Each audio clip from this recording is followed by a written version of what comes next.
Hello anime lovers, स्वागत है आपका वाइपर एनीमे एक्सप्लेन्ड चैनल पर। और आज हम शुरू करने वाले हैं जुजुत्सु काइसेन के सीजन 2 को। दोस्तों, इस सीजन के शुरू के 5 एपिसोड्स में हमें प्रीमैच्योर डेथ आर्क देखने को मिलेगा। यानी कि इन 5 एपिसोड्स में हमें गोजो का पास्ट दिखाया जाएगा, जब वो भी एक सेकेंड ईयर का स्टूडेंट था। इसके सीजन 1 को मैं ऑलरेडी एक्सप्लेन कर चुका हूँ, तो आप पहले उस वीडियो को भी जरूर देख लीजिए। तो चलिए अब जानते हैं आगे की कहानी को एपिसोड नंबर 1 के साथ, जिसका नाम है हिडन इन्वेंट्री।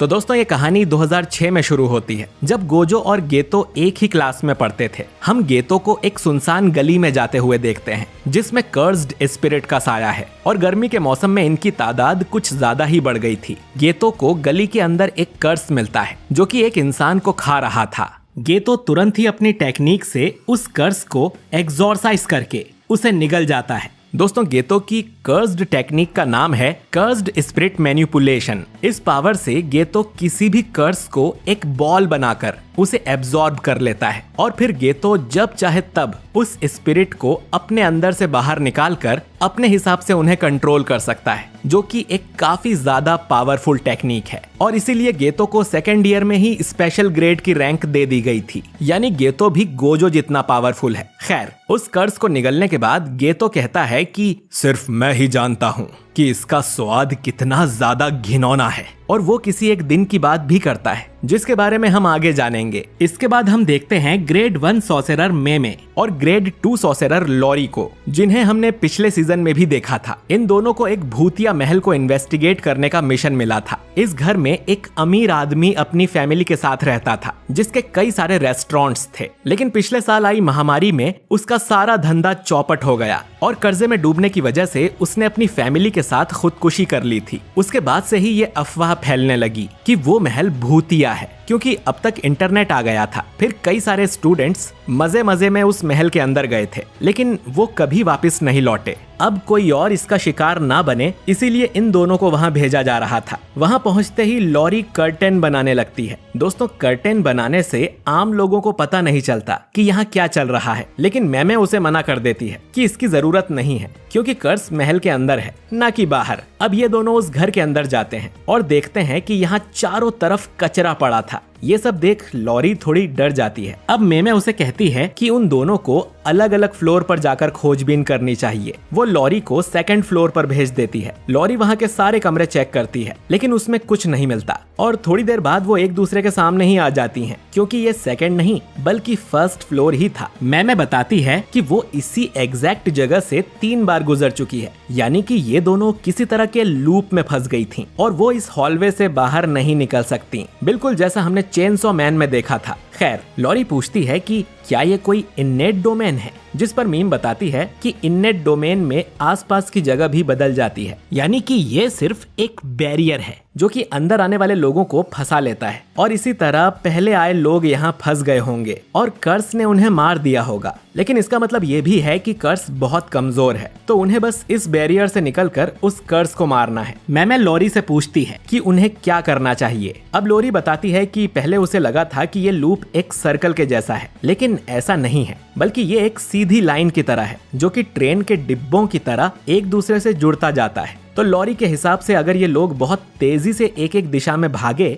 तो डिब्बों को जुड़ने का टाइम नहीं मिलेगा और ये लोग बैरियर को तोड़कर बाहर निकल जाएंगे। मैमे लॉरी के इस आइडिया को 100 में से 90 नंबर देती है, क्योंकि एक साथ भागने की जगह इन दोनों को अलग अलग डायरेक्शन में भागना चाहिए, जिससे बैरियर और जल्दी टूट जाएगा। अब ये दोनों ऐसा ही करती हैं और लॉरी को लगता है कि वो लोग कामयाब हो रही हैं, लेकिन फिर बैरियर के साथ साथ ये पूरा मेंशन भी टूट कर गिरने लगता है और लॉरी किसी तरह उससे बाहर कूद जाती है। बाहर वो अपने जूनियर गोजो को देखती है, जो कि उसे बचाने आया था। दोस्तों, असल में इन दोनों को बैरियर के अंदर टाइम का पता नहीं लग रहा था और ये 2 दिन से वहाँ फंसी हुई थीं। इसीलिए गोजो और गेतो को इन्हें बचाने यहाँ भेजा गया है। गोजो लॉरी का मजाक उड़ाते हुए कहता है कि रोना बंद करो, अब मैं आ गया हूँ। जो सुन लॉरी गुस्सा हो जाती है और तभी इस महल का कर्स इसके पीछे प्रकट होता है, जिसके लिए गेतो एक बड़ा सा कर्स बाहर निकालता है, जो कि उस कर्स को अपने मुंह में भर लेता है ताकि बाद में गेतो उसे भी एब्जॉर्ब कर सके। फिर गेतो भी लॉरी का मजाक उड़ाते हुए कहता है कि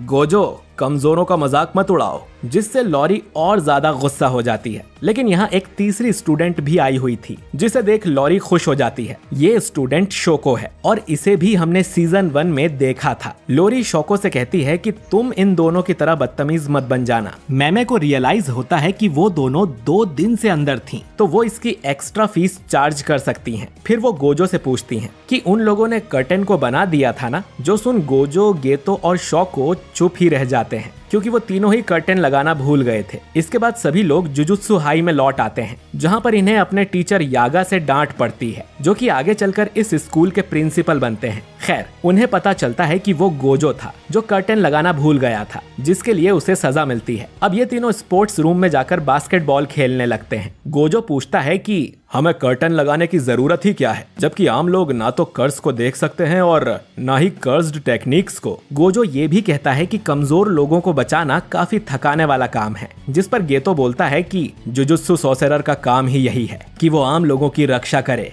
गोजो गेतो के आदर्शों का मजाक उड़ाता है, जिससे दोनों में टेंशन बढ़ने लगती है और ये देख शोको यहाँ से निकल जाती है। अब गेतो गोजो से लड़ने के लिए एक कर्ज को बाहर निकालता है और उससे कहता है कि चलो ये मामला बाहर चलकर निपटाते हैं। लेकिन तभी टीचर यागा यहाँ आ जाता है, जिसे देख ये दोनों दिखावा करते हैं कि वो तो बस कसरत कर रहे थे। यागा बताता है कि वो इन दोनों को एक नए मिशन पर भेज रहा है। दोस्तों, सीजन 1 में मैंने बताया था कि स्कूल में 1000 साल का सोर्सरर है जिसका नाम है मास्टर टेंजन। टेंजन की कर्स टेक्निक के कारण वो अमर है, लेकिन उसका शरीर फिर भी बूढ़ा होता रहता है और हर 500 साल के बाद उन्हें अपने शरीर को बदलकर टेक्निक को रिफ्रेश करना पड़ता है। अगर वो ऐसा नहीं करते तो उनकी टेक्निक उनके बूढ़े शरीर को चेंज करने लगती है, जिससे वो खुद का कंट्रोल खोकर इंसानियत के लिए खतरा भी बन सकते हैं। और इस बार टेंजन जिसके साथ अपना शरीर मर्ज करने वाला है वो एक लड़की है, जिसे ये लोग स्टार प्लाज्मा वेसल कहते हैं। इनका मर्ज 2 दिन के बाद होगा, तो गोजो और गेतो का काम होगा इस वेसल को सही सलामत यहाँ स्कूल में लेकर आना, क्योंकि उस वेसल की लोकेशन लीक हो गई है। और 2 ग्रुप्स हैं जो कि उनके पीछे पड़े हैं।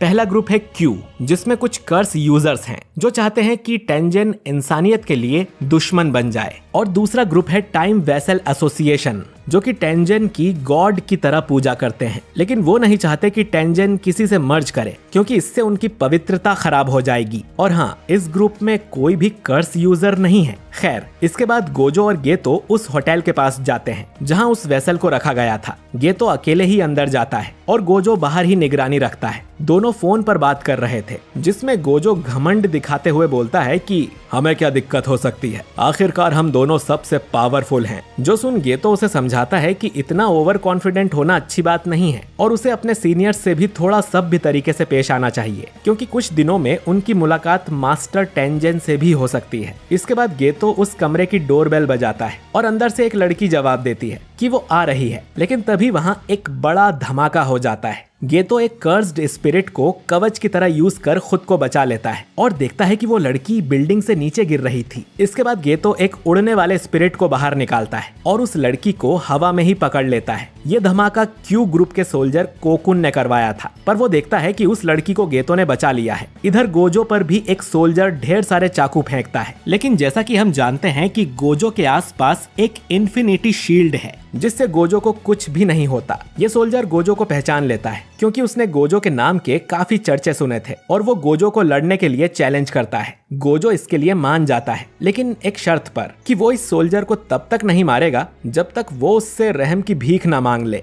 पास ही की एक बिल्डिंग में हम 2 लोगों को बात करते हुए देखते हैं। इनमें एक आदमी कॉन्ग बताता है कि उनके ग्रुप टाइम वेसल एसोसिएशन में कोई कर्स यूजर नहीं है जो जुजुत्सु सोर्सरर से लड़ सके, लेकिन उनके ग्रुप के पास पैसा बहुत सारा है और इसीलिए उन्होंने एक कॉन्ट्रैक्ट किलर को हायर किया था उस लड़की को मारने के लिए। कॉन्ग इस किलर को जेनिन नाम से बुलाता है। ये किलर कहता है कि अब उसका नाम जेनिन नहीं है बल्कि फुशिगिरो है और वो उनका ये काम जरूर कर देगा। और ये एपिसोड यहीं पर खत्म हो जाता है। तो दोस्तों, जेनिन और फुशिगिरो नाम सुनकर तो आप समझ ही गए होंगे कि ये आदमी आखिर कौन है, लेकिन स्पॉइलर की खातिर मैं अभी चुप ही रहूंगा। बाकी आप कमेंट करके बताइए कि आपको सीजन 2 का ये पहला एपिसोड कैसा लगा। और अगर आप चाहते हैं कि मैं आने वाले एपिसोड्स भी एक्सप्लेन करूं तो कमेंट बॉक्स में यस जरूर टाइप कीजिए। बाकी वीडियो अच्छा लगा है तो इसे लाइक और शेयर कीजिए, और अगर आप हमारे चैनल पर नए हैं तो हमारे चैनल वाइपर एनीमे एक्सप्लेन्ड को सब्सक्राइब करके बेल आइकन जरूर दबाइए ताकि आपसे हमारा कोई भी वीडियो मिस ना हो। बाकी मैं मिलता हूँ आपसे बहुत ही जल्द एक नए वीडियो के साथ। शुक्रिया।